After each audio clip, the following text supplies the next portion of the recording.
sharpness, and she still just wasn't as sharp as she usually is. So, quite a bit off, I thought. She still knew. It took her a minute because she can't see very good. It took her a minute for Becky to talk to her, and she figured out who he was. So, Pat Fenton. But I believe she is slowing down, if you will. I won't tell you what she told me, but anyway. No, it was. She was prophesying, I guess you'd say, about herself. But anyway. Anybody else got any announcements? Where's Marlette? She went to Tennessee again? She's almost back? You know, if y'all teach John how to drive it, y'all might have to buy an airplane.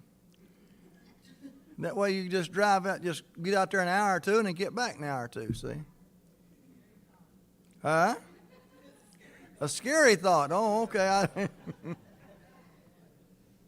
John said he wasn't going to get no plane.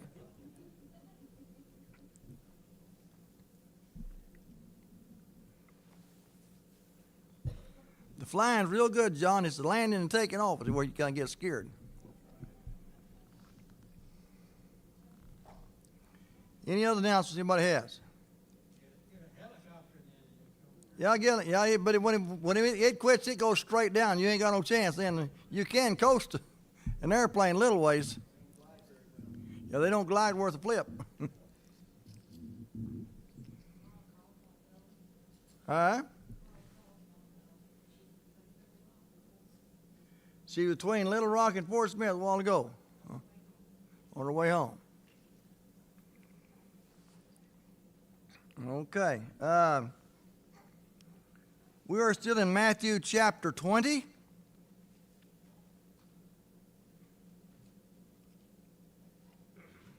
And we was in the discussion. It was Wonder Bread, man.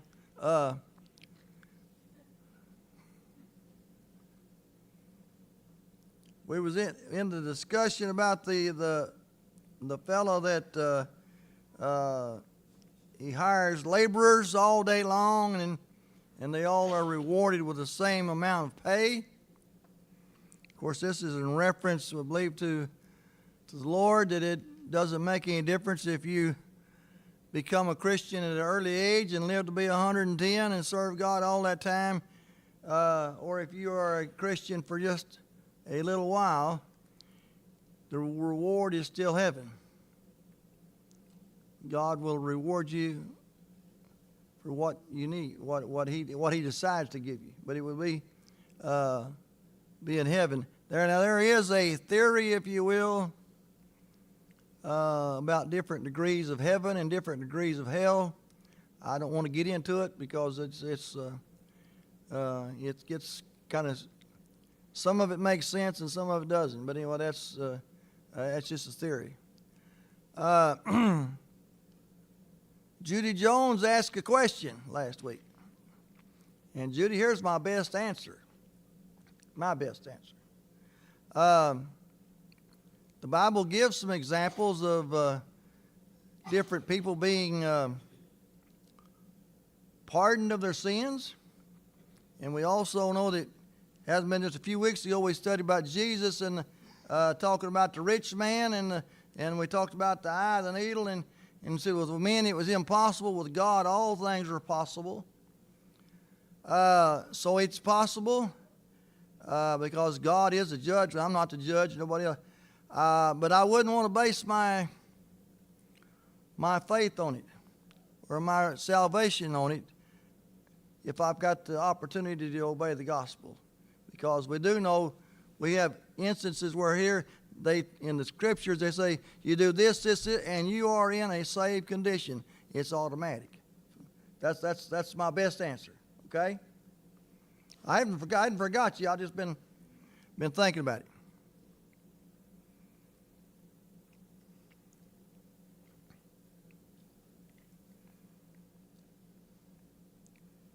Any more discussion about the laborers and reward?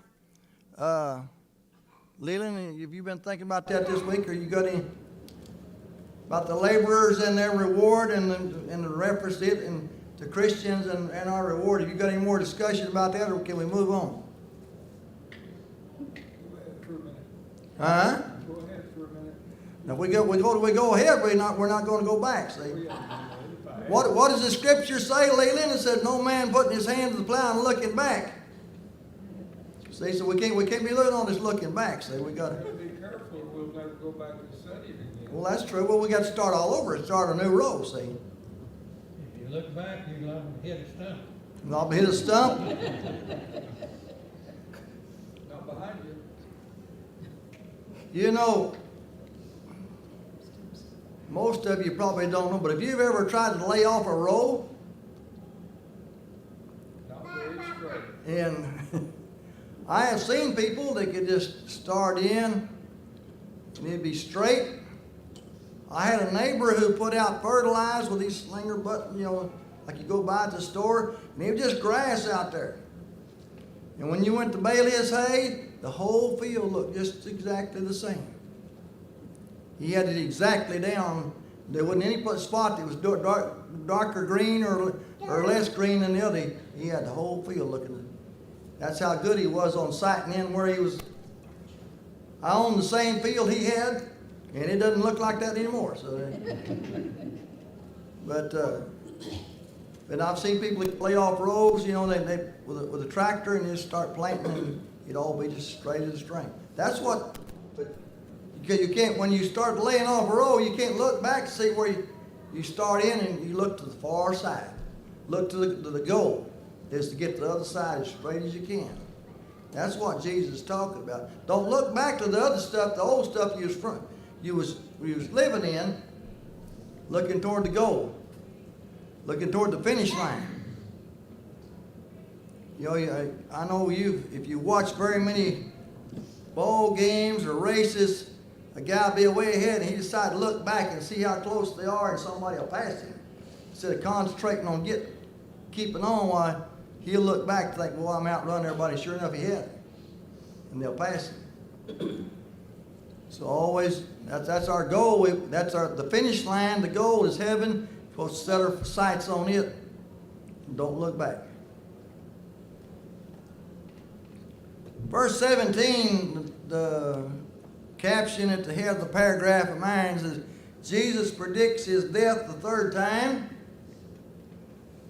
As Jesus was about to go up to Jerusalem, he took the 12 disciples aside by themselves, and on the way he said to them, Behold, we are going up to Jerusalem, and the Son of Man will be delivered to the chief priests and scribes, and they will condemn him to death, and will hand him over to the Gentiles to mock and scourge and crucify him, and on the third day he will be raised up. Now, Jesus, this here says the third time. Jesus tells his disciples, this is going to happen. We're going to Jerusalem. They're going to take me in custody.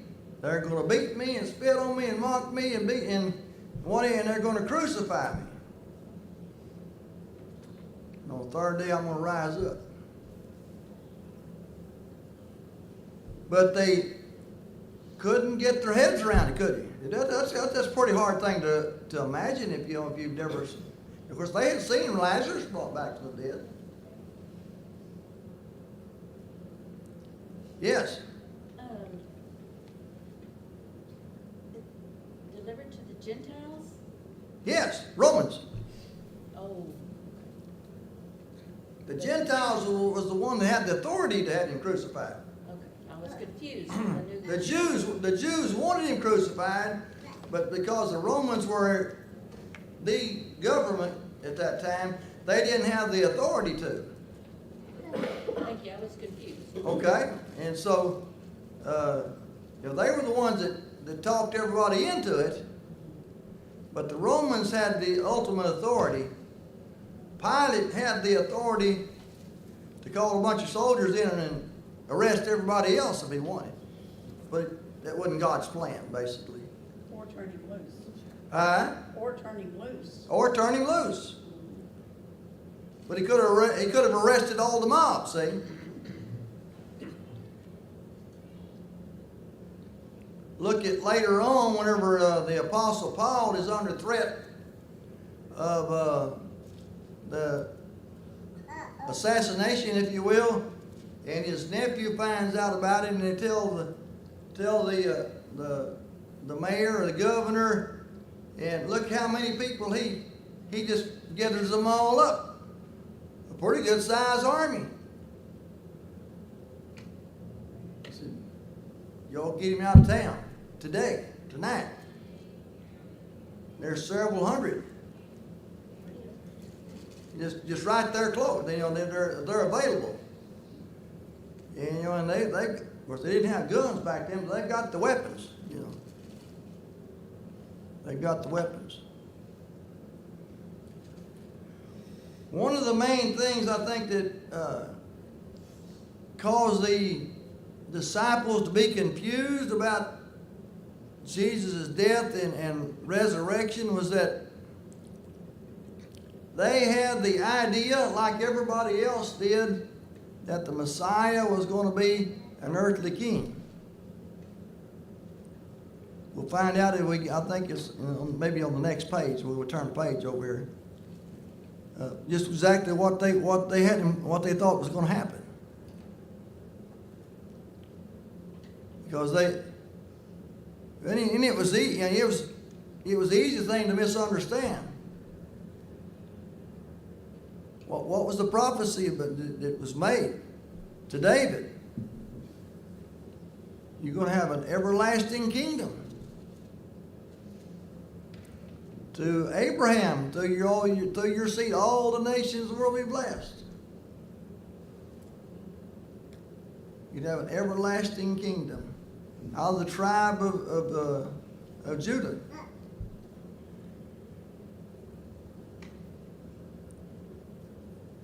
It says he's going to be born in the city of David, which is Bethlehem. All these things are prophesied about a kingdom. And the only kingdom they knew about was the one with sure enough a physical king. And yet God was talking about a kingdom that was so much far greater than the one they had knowledge of, and that was a everlasting spiritual kingdom. That's what he was talking about. But they didn't understand it.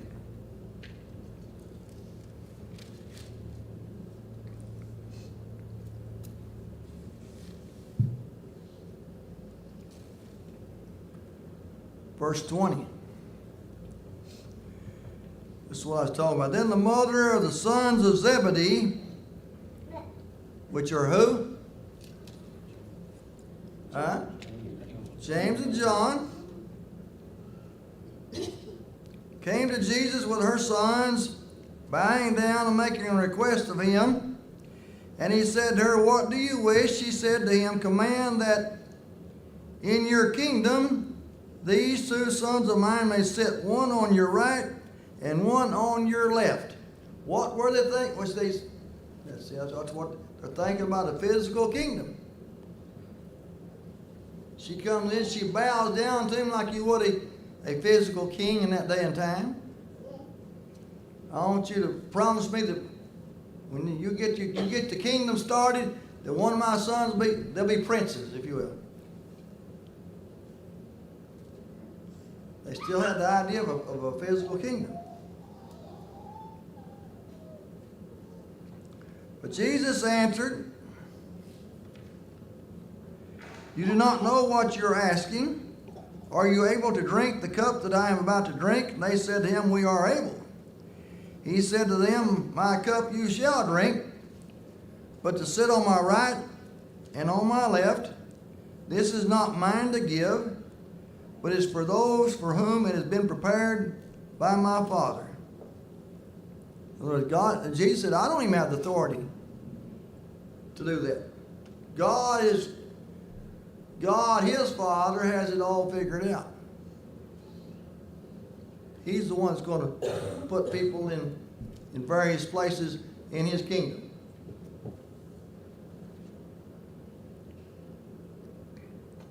But he says in verse 24, hearing this, the 10, the rest of them, became indignant with the two brothers.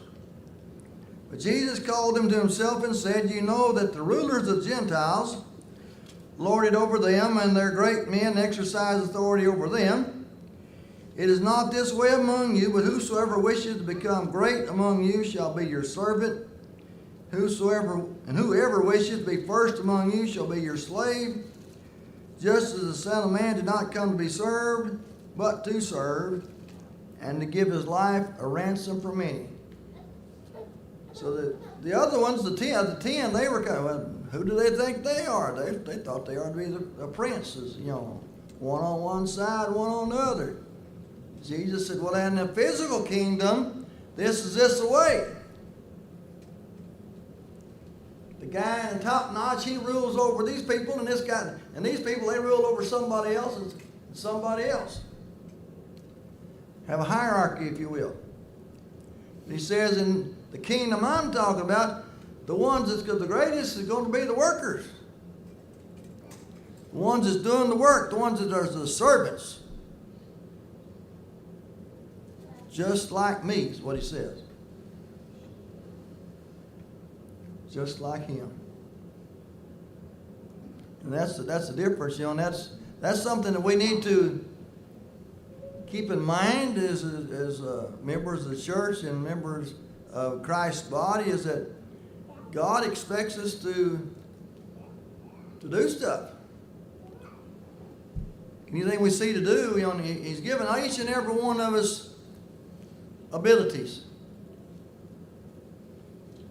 And, you know, the Apostle Paul talks about these different abilities, and we don't all have the same gift. We don't all have the same abilities. But in the church, no one place, no one position, no one job is any more or any less important than any other job or place. You know, we tend to place more relevance, that's the right word, yeah, on the preacher or the elders or the deacons or the song leader if he's really good, you know, and we tend to, you know, put them on a higher level than everybody. The person that can talk to those who are sick, the person that can cook pies or food for those who are sick, those who are just the greatest is shaking hands with everybody they see, and they're just as important as anybody else. 'Cause that's all part of it.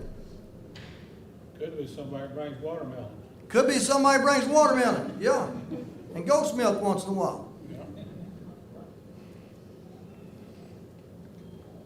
But you know, Jesus gives the parable about the talents. You know, and the talents that he talked about was money. But I think we can parallel that or over to physical talents today.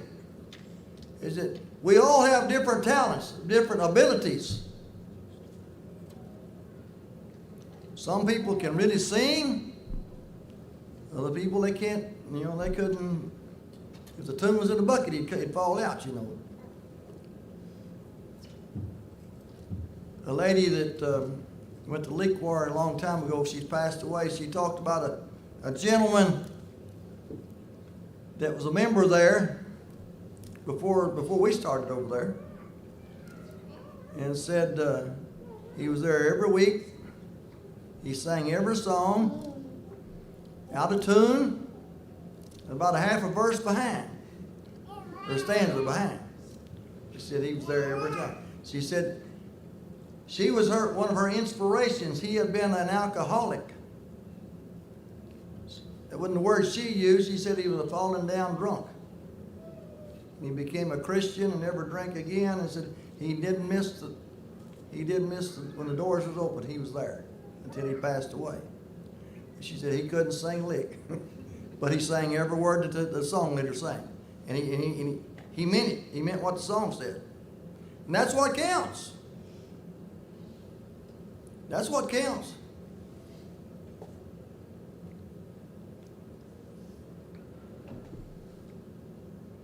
He said here, to be workers, to be slave. What's the difference between a servant and a slave? Is there any difference?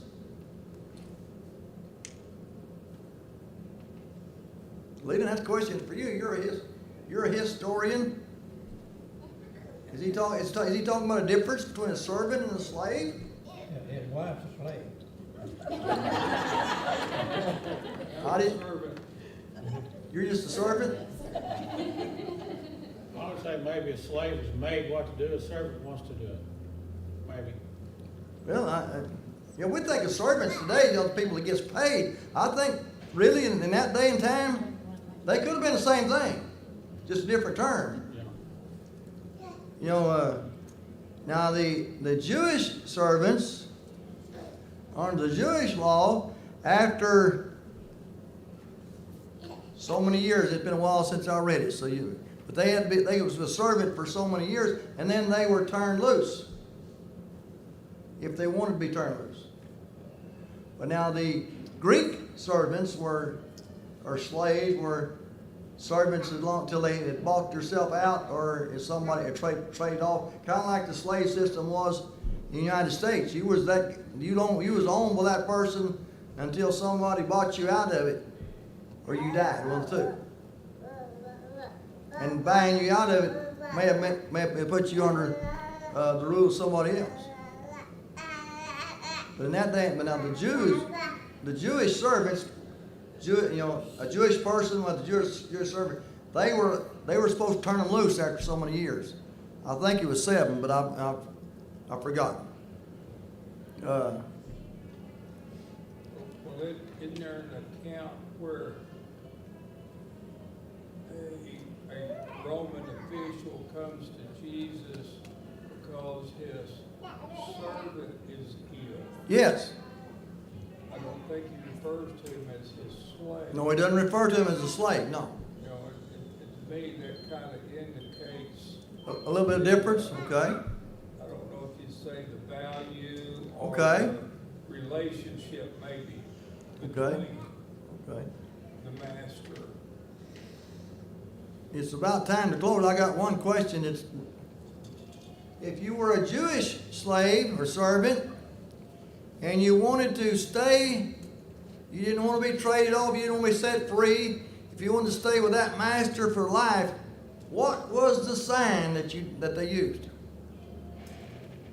Some different years. What? Some lots about a year or something. They put their head up against the door and took an awl or like a big nail, and they drove a hole in their ear, and that person was owned by that person until he died. They didn't pierce it like for earrings. It was more like a nail. They calls it an awl. AWL, I think is the way you spell that. But anyway, it'd be something pretty good size. Kind of like notching. Yeah, oh, well, yeah, you can come out notches, yeah. 2 notches in the right ear was one I used, but anyway. It is time for our class to be over with, I think. Next week is singing night, I think. So the 19th, I believe, is what we're looking for. We'll start there at verse 29.